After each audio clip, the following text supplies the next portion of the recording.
Thanks so much for joining us here. Well, we are, I think, as all Americans, maybe feeling the crunch right now. You go just down the street, you see the gas prices continuing to climb. You're thinking about your money situation, what's in your bank account right now, and maybe some of the credit cards and loans that you got out, and you're thinking, okay, what can I do to really tackle all of this? So that's why we have special guests right here, consumer psychologist here, Lisa Miller. Thanks so much for joining us here on Live Now from Fox.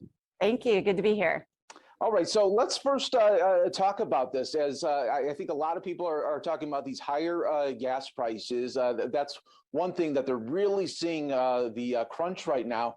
What's some things that people can do to sort of, alleviate some of that stress that they're seeing at the paying, 20, 30 bucks more or 40 bucks more for a fill up? Right. Well, one of the things we have to do is put all this into context, right? And so I've been tracking the COVID sentiment since the very beginning, and 43% of Americans today are living paycheck to paycheck. And that's actually up 9 points from October. So when we think about it, this pressure has been building, for quite a number of months. And so when they go to the gas pump, it's quite a shock now to see it cost that $20, $30 more, as you mentioned. But there are things consumers can do. The first is, maybe they can start cooking at home a little bit more. So instead of going out to eat, maybe cook at home. The other thing, if you want to go out to a restaurant, maybe just go pick it up yourself and save the delivery fee. So there's quite a number of things that people can do. All right. And another thing I wanted to ask you too is for those that have maybe credit cards and they're worried about the Fed is talking about interest rates could be going up this year. Is this a time to maybe look at if you do have a 401k? Is it time to maybe think about taking out a loan that way to just kill off these credit cards? Well, I do think trying to pay down credit card debt is always a good idea. And also, making sure you're not adding to that debt. So making sure, people have a lot of pent up demand right now for going on a vacation this summer. And so as people are trying to plan ahead, plan within your means and try to not tack on those credit card debt. But then also, to your point, you can borrow against, your 401k, but I'm not sure the short term versus long term is necessarily a great idea right now. But I do think kind of managing to not increase debt is always a smart call. And can you tell us a little bit about consumer spending habits? I feel like people get in these ways of things. Well, I need to have that coffee. I need to spend that $5 there, or I need to go out and get that fast food. But as you were saying earlier, you can do a lot of that stuff at home and save a lot of money. Right, absolutely. And as I mentioned, there's so many people that are living within a margin, like no margin of error on their household expenses. The other thing we have to keep in mind is 35 million households today with families, they are going to get lower tax refunds or no tax refunds because they got it last year. And so prices are going up and up and up. The amount of money in people's pocket is going down. So we all need to think about those choices on discretionary spending. And more and more consumers are going to be hit hard and having to really basically focus on those core things of, just paying their bills, going to the grocery. So those discretionary amounts or those discretionary spendings, those probably are going to take a hit in Q2. And how long does it take for that switch to be made in the brain where, okay, do you almost have to do something for a couple of weeks, a month for it to really set in and then it's coming part of a habit, and it's a good habit that you're saving some money?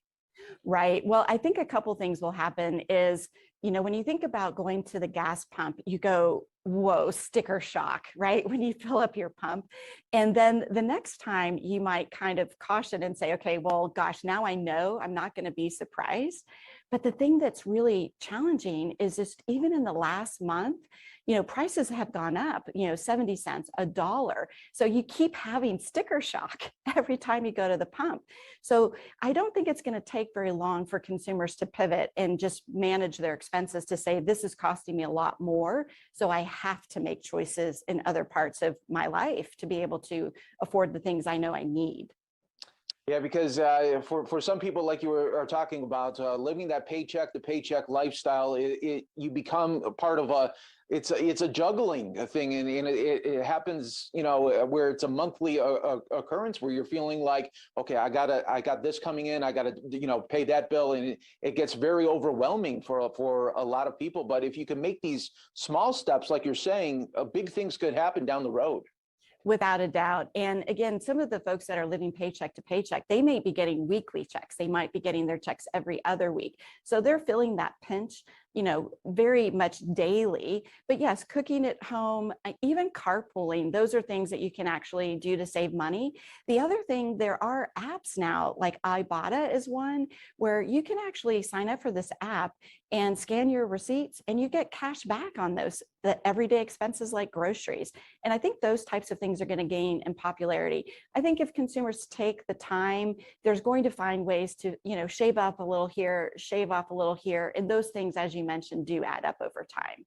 What about this? I hear some people doing this where they won't, when they go to a grocery store now, they don't take the debit, they don't take the credit card. They're just going to take, say, amount of cash, and they got to work within that, because I feel like a lot of people, you have the debit or you have the credit card and you're thinking, well, I could put that in the card and, I have a little extra there. But if you only have, say, $100 to go to you don't want to be looking, sad at the checkout aisle, right? Right. Yeah. And I do think that, like I said, that 43% of Americans that are living paycheck to paycheck, they are going to be on a tight budget when it comes to groceries in particular. And so yes, I'm sure some will definitely bring cash, and literally they don't want to go over that amount. I think the one thing to keep in mind that maybe is a little silver lining, maybe in all of this, because there's been so much pent up demand due to COVID and us all sitting at home, I think people are still gonna wanna find those little splurges. So whatever it is, whether it's that cup of coffee you mentioned, or whether it's a special treat, going to a movie, we need those places of joy. And I think that consumers are still gonna find creative ways to find those joyful moments, even through this very tough time right now. Yeah, definitely. Even, just having that little bit of ice cream, I find that always helps me at the end of the day sometimes as well. That little treat sometimes goes a Right. long way. Right. So I do think from, those, companies that, the restaurants and the movies, it shouldn't be, yes, Q2 is going to be hard, but if brands can focus on providing joy, that is what all of us need right now. And especially when things are rough and economic times, or being just scared about COVID, we need to find ways to find joy. So I think that that's a little silver lining that I think will still be there. Absolutely, absolutely. Well, Lisa, thanks so much for joining us here on Live Now from Fox. We appreciate your insight and giving us these tips that hopefully will help way down the future. Great. Thank you so much. Have a good one. You too.